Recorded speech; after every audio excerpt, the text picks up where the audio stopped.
Welcome to another exciting episode of Doug's Electronic Repair Bench.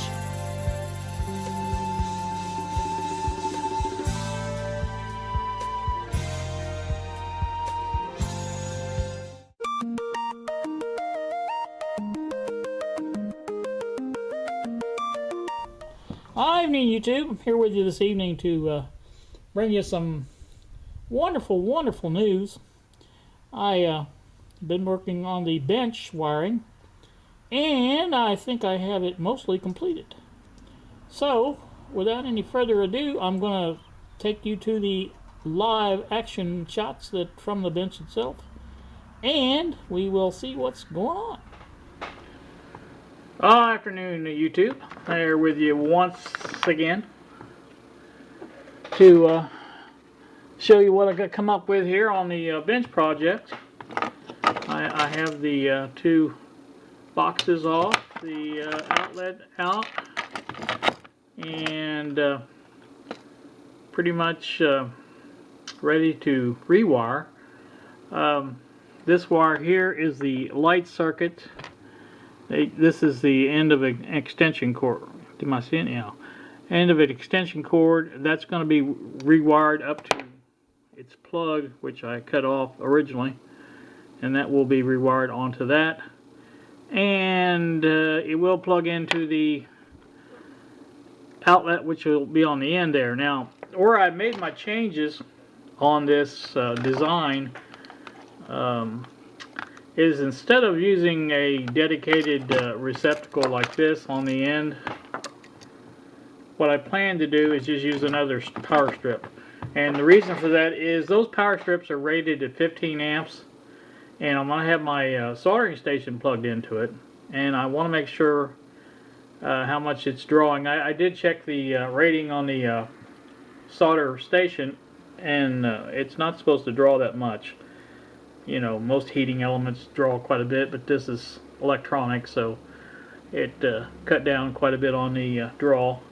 The biggest draw I have on the power circuit here is that variac, which you're looking at right there. I don't know if you guys notice it in the camera at all, but every time that's turned on, the lights dim. It's just a momentary type of dim, but it does dim a bit when I turn it on. So that's quite a bit. Gary, you were worried about that socket. I haven't got a close up, but that's just a pencil, or not a pencil mark, but a Sharpie mark there. That's not a crack. So I just wanted to clear that up too. Anywho, that's where we're at. Like I said, I got to put a plug. I'm gonna go ahead and pull that out of the from behind on the other side there, and pull that out and put a plug on it. And this, if I didn't tell you, this is going to be the for the switch, where the switch will go. These wires have got to be hooked up to it, as well as the power wires, which come from the plug there. I'm going to try to drill another hole in the bottom of that receptacle on this side, and it's just too hard to get all those wires in one place. The only other thing that'll come in here besides this is the wire for the not the receptacle, but the power strip, and I will cut the cord off that and just bring it into the box and hook it directly into there. That's going to take care of this end. For this end, and the other end, I'm still not sure how I'm going to work that, but I may have to add another wire into that, come under there with the wire, and just to plug in for the receptacle there. It's currently plugged in down below, and I don't think it will reach all the way. The wires will reach all the way over here. In fact, I'm sure it won't. It's stretched now just to plug into the socket, so, and a receptacle down there. So, like I say, that's about it. I just wanted to bring you this little update on what I was doing. Of course, you can see the lights are not on. I did unplug it this time. I thought rather than light myself up like a candle, I would just go ahead and unplug it. It's not that hard to get to. I got to it with the needle nose pliers, I could catch it enough of it to pull it out of the socket, and I'll have Kylie plug it back in when I'm done. So, anywho, that's about it. Hopefully, this will lead to my no more leaving the soldering station on, and so that will be a good thing. And I will have to clean these wires up a little bit. This is not the best situation in the world, but it worked, and it was safe. So that's all I was concerned with at the time. But I don't like messy situations like that, or messy installations, I should say. So I will bring you back when I have more to report. So stay tuned. All right, back once more again. I have phase 2 done. I have the switch back in. It's not really switching much of anything at the moment, but I have all the hot wires inside there, other than when I turn on the switch. That would energize this wire right here, which you know, that's going to go over to connect to this and the other black wire, which is to the outlet strip. The reason I didn't do them inside that box is it's getting too crowded, and that's just a long reach for those coming out of the variac there. I don't think they'd actually make it, so I'm going to put the box in for the dim bulb right there next to it, and I will do all the wiring for. I have to have the grounds the same way. This is actually the ground wire for that receptacle, actually that light, and that will put the green. This is actually the green wire, I should say, and that will be going through that box also. There will be no actual connections to the dim bulb in any fashion. It just they're just using the box is all we're doing. So I think that pretty much explains everything. Like I said, this will once the switch is thrown, this wire will become energized. The neutrals are in there. I was able to get the neutrals over there and get all 3 of those in, but the hot wire and the ground wire were just too short. You can see here the ground wire especially was too short. So we'll hook them up in there, and once we get all that done, bring you back again and show you what I got. And I don't know if you can see this. Well, see if I can bring you up here real quick. Yeah, over there. See behind the soldering iron there, that strip? That's the strip I'm wiring in. And it will be attached to the back of that framework on the shelving once I get done. And it will be able to plug anything over on that side there. The lights will plug in, obviously, there. The soldering station will plug in there, and the magnification lamp will plug in there. So once that's done, we will, like I said, get you all back here and bring you back and show you what's happening. So, alright, there, what we're looking at now is the dim bulb box. I do have the wiring complete. The switch does work. I've tried to power the variac on. It works fine. Naturally, it didn't turn the lights off because the lights will be plugged in over on the strip, and that will happen once I get the strip mounted. I don't really want to plug anything into that till I get it mounted, because it's kind of loosey-goosey there, and sometimes it has a tendency to go behind the desk or the workbench. So going to take a little break here, and I think that's going to be enough room for that dim bulb socket receptacle. That thing's kind of wide, but I'm hoping there'll be enough room there.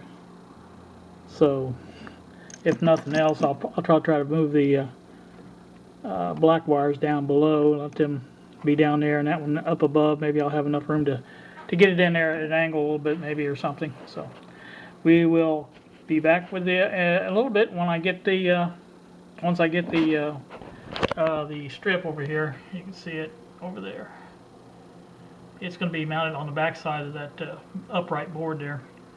So there are 2 holes there for the mounting. So we will get that done and be back with you. I'm back with you once again, YouTube. I have the power strip mounted there. You can see it's pretty stable there, screwed into the wood. I do have the lights plugged in, and the power strip is on. But I haven't turned the power on over at the bench, so I want to show you what that set looks like when I hit the switch over there. Now again, eventually, no, not too long, there will be a plug in the back here, and it will go over to here, and the plug for the voltmeter, the digital voltmeter, up there. I'm not sure exactly where I'm going to put that yet. May even put it on top of the oscilloscope here. Maybe plenty of room there to do that. We'll just have to look into that and see, but for now, not sure where I'm going to plug it in at. And I have my, you can see it over there on the ground, my signal tracer. Kind of like to have that over there on that end, but I don't know if there's enough room there or not. I may have to adjust the scope around just a little bit more to accommodate that. We will see what we will see. That's all I can tell you right now. Gotta get all this stereo stuff off. The girls move it around every time I come around here. They've got it in a different place, so I don't know. Hey, let's scoot around here to the other side and see what we got. Alright, there we can see the I think I already showed you that though. That's the joining. This is the wire for the dim bulb.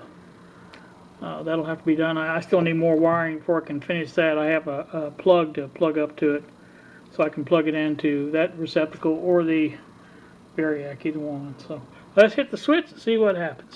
Oh my goodness, how about that? We have light. Let there be light. I do like that. Probably the next thing I plug in is that soldering station, because that's going to have to be run over the top. I don't know if there was I don't know if I put a tie over there or not. I don't think I did on top of that. I know I did on this side for the cable that runs to the soldering iron, but I don't think I did on the other side. So anyway, I think that's pretty darn good.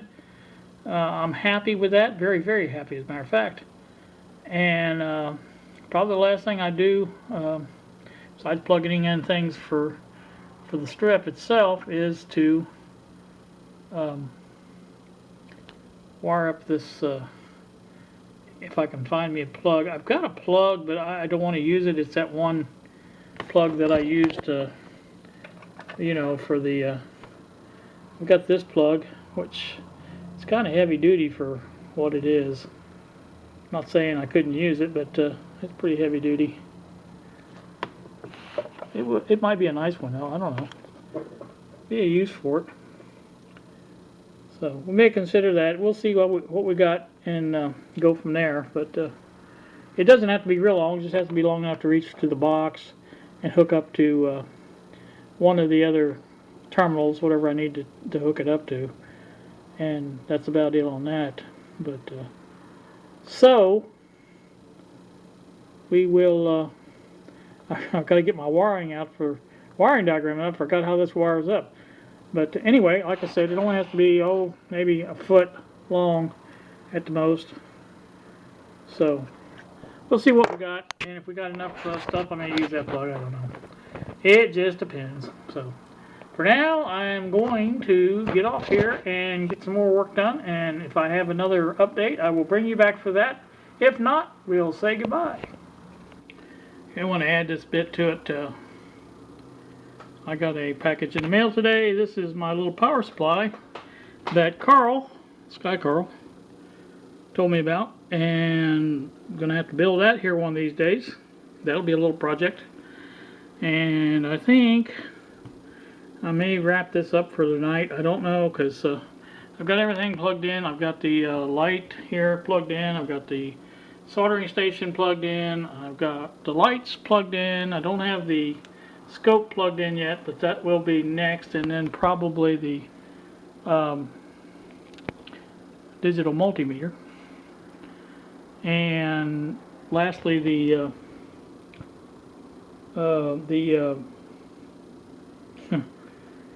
signal tracer. Jeez, oh Pete, I can't think of anything. I'm hoping I'll have enough room right here in the front for it. I think I will. I'm not really sure for certain, but I'm hoping. If not, it can sit up there. and I don't have enough room to put my multimeter up there or right above that, so I'll probably have to go up to the next shelf and clean some stuff off, and if not, I'll try to find somewhere else to put it, but it will go somewhere, I'm sure. So I guess, like I said, I'm going to go ahead and end this tonight. I just want to let you know I did get the little power supply, Carl, and got that going. And I'll get my diagram out on the computer and look at that and see exactly what I've got going on wiring that dim bulb up, and try to find some.